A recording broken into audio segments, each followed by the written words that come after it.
Hello నమస్తే, నేను journalist YNR. AP fibre net corporation chairman GV Reddy రాజీనామా చేశారు.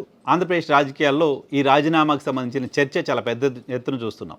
ఎందుకంటే ఆయన పార్టీ సభ్యత్వానికి కూడా రాజీనామా చేశారు. జీవీ రెడ్డి చాలా కొద్ది సమయమే తెలుగుదేశం పార్టీలో పనిచేశారు. పార్టీకి సంబంధించిన జాతీయ అధికార ప్రతినిధిగా పనిచేశారు. ఎన్నికలకు ముందు ఆ పార్టీకి సంబంధించిన వాయిస్ని బలంగా ప్రజల్లోకి తీసుకెళ్లడానికి ఆ పార్టీకి ఉపయోగపడ్డారు. అధికారంలోకి వచ్చిన తర్వాత కూటమి సర్కార్లో ఆయనకి తెలుగుదేశం పార్టీ నుంచి ఫైబర్ నెట్ కార్పొరేషన్ చైర్మన్ పదవిని కేటాయించారు. నారా లోకేష్ గారి చొరవతో, నారా లోకేష్ ఆదేశాలతో ఆయనకి పదవి వచ్చింది అంటూ తెలుగుదేశం పార్టీలో ప్రచారం ఉంది. సో అటువంటి జీవీ రెడ్డి పదవికి రాజీనామా చేయాల్సిన పరిస్థితి కేవలం 4-5 నెలల్లోనే ఎందుకు వచ్చింది? పదవికి మాత్రమే కాకుండా మొత్తం పార్టీ సభ్యత్వానికి కూడా రాజీనామా చేసి రాజకీయాలను వదిలేసి వెళ్ళిపోవాల్సిన పరిస్థితికి కారణం ఎవరు? సో ఇది తెలుగుదేశం పార్టీ చూసుకుంటుంది. తెలుగుదేశం పార్టీకి సంబంధించిన వ్యవహారం. ఆయన పార్టీని వదిలేసి ఎందుకు వెళ్ళారు, పార్టీని వదిలేసి వెళ్ళడానికి రీజన్ ఎవరు అనేది తెలుగుదేశం పార్టీకి సంబంధించిన వ్యవహారం. బట్ ఫైబర్ నెట్ కార్పొరేషన్ చైర్మన్గా ఆ సంస్థకు సంబంధించిన ఎండీ పైన జీవీ రెడ్డి కొన్ని నిర్దిష్టమైన ఆరోపణలు చేశారు. ఏంటి ఆ ఆరోపణలు అంటే, దాదాపు 377 కోట్ల రూపాయల జీఎస్టీ ట్యాక్స్ కట్టాల్సిన పరిస్థితికి, జీఎస్టీ జరిమానా వేయడానికి ప్రస్తుత ఎండీ కారణమయ్యారు. అసలు సంస్థలో ఏం జరుగుతుందో కూడా వాళ్ళకి అర్థం కావట్లేదు.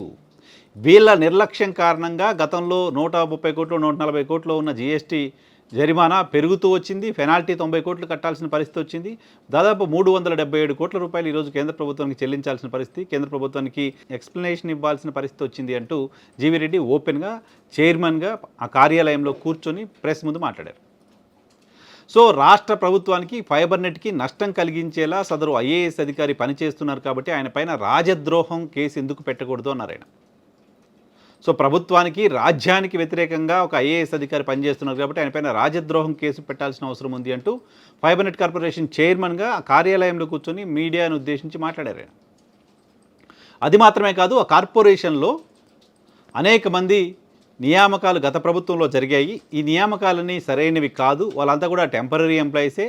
సో వాళ్ళని తొలగించాల్సిన అవసరం ఉంది అంటూ డిసెంబర్లోనే చైర్మన్ చెప్తే, ఆ చైర్మన్ చెప్పిన దాన్ని పట్టించుకోకుండా కంటిన్యూస్గా ప్రతి నెల వాళ్ళకి జీతాలు వేసుకుంటూ వస్తుంది సంస్థ. సో నేను చెప్పిన దాన్ని సంస్థకు సంబంధించిన ఎండీ కనీసం కన్సిడర్ కూడా ఎందుకు చేయట్లేదు? వైసీపీ సర్కార్లో నియామకాలు అక్రమంగా జరిగాయంటూ పదే మనం మాట్లాడుతూ వచ్చాం అధికారం లేని సమయంలో.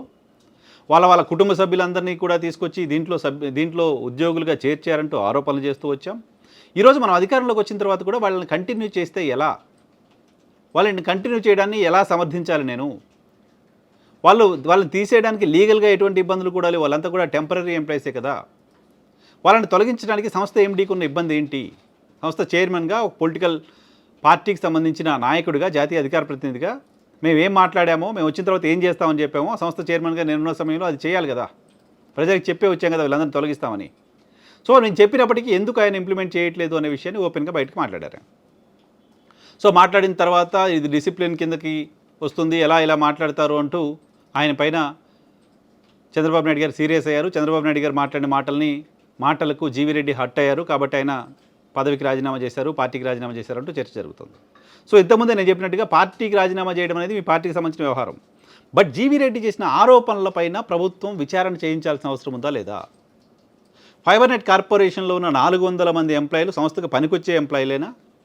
వాళ్ళ నియామకాలు సరిగ్గా జరిగాయా లేదా? వాళ్ళ నియామకాలు సరిగ్గా జరగకపోతే దాన్ని రివ్యూ చేయాల్సిన అవసరం ఉందా లేదా?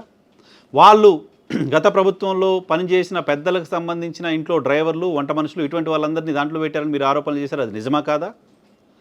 సంస్థకు సంబంధించిన చైర్మన్ చెప్పిన తర్వాత కూడా ఎండీ దాన్ని ఇంప్లిమెంట్ చేయకపోవడం అనేది క్రమశిక్షణ కిందకు వస్తుందా రాదా? ఈ 377 కోట్ల రూపాయల పెనాల్టీకి ఎండీ కారణమా కాదా?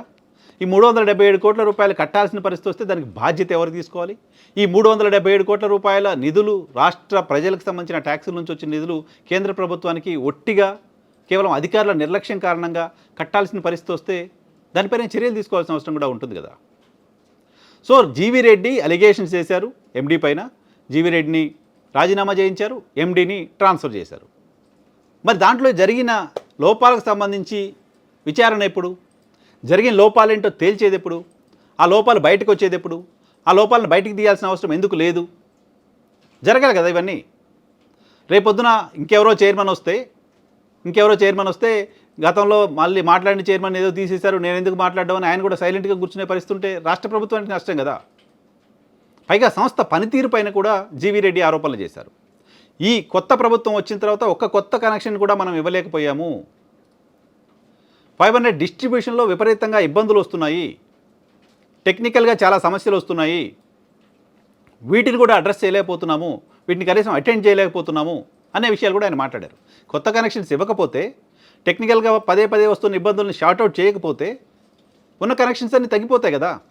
కనెక్షన్స్ అన్ని తగ్గిపోతే ఫైబర్ నెట్ కార్పొరేషన్ ఎగ్జిస్టెన్స్ ఎక్కడ ఉంటుంది? సో ఫైబర్ నెట్ కార్పొరేషన్ ఎగ్జిస్టెన్సీ ఉండాలంటే కూడా ఇటువంటి టెక్నికల్ ఎర్రర్సు, సంస్థకు సంబంధించిన అధికారులు ఉద్యోగుల పనితీరు సరిగా ఉందో లేదో చూడాల్సిన అవసరం ఉంది కదా. ఇదే సంస్థలో ఉంటూ ఆ సంస్థని పూర్తిగా మునిగిపోయే తరహాలో అధికారులు పనిచేస్తున్నారు అంటూ జీవీ రెడ్డి చేసిన ఆరోపణకైతే వ్యాలిడ్ ఉందా లేదా? ఆ ఆరోపణ అయితే నిజమో కాదో తేల్చాల్సిన అవసరం ప్రభుత్వం పైన ఉందా లేదా? దానికి ప్రభుత్వం బాధ్యత తీసుకోవాల్సిన అవసరం ఖచ్చితంగా ఉంది కదా. సో ఆ బాధ్యతను ప్రభుత్వం తీసేసుకోకుండా ఆయన అటు పంపించాము, ఈయనతో రాజీనామా చేయించామని సైలెంట్గా కూర్చుంటే ఈ మొత్తం వ్యవహారంలో ఆ కార్పొరేషన్లో జరుగుతున్న అవినీతో, నిధుల దారిమళ్లింపో, లేకపోతే అలసత్వం కారణంగా కేంద్రానికి ఇతర ఏజెన్సీస్కి రాష్ట్ర ప్రజల హార్డ్ ఎర్న్డ్ మనీని పే చేయాల్సిన పరిస్థితితో, వీటన్నిటిపైన కూడా ప్రభుత్వం క్లారిటీ ఇవ్వాల్సిన అవసరం ఉంది.